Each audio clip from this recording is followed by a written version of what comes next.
Yan mga idol, ito na pala yung ano natin, dumating na yung azola natin. So first time ko makita ng azola, so ganito pala itsura nito. Sobrang liit pala no ano. Yan, so tara, ibuhos na natin.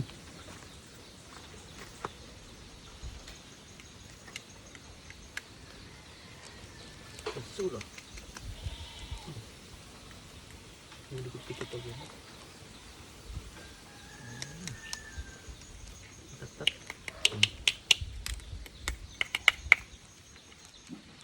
Binili ko pala ito online mga idol.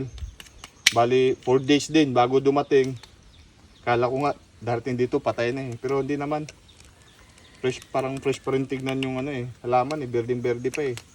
So buhay pa to. Update namin kayo mga idol. Siguro mga after 1 week siguro tingnan natin kung buhay ba yung azola natin. Kung dumami ba talaga.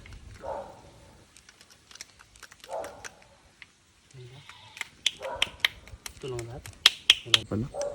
Ay, tapog dun. Tatag. Tatag eh. Sayang ngayon. Wala, pagkatakta ako diretso sa buhay. Buhay ano? Sa kayo bahawan no? Ang liit pala. Dagkong ka sa picture ito nga.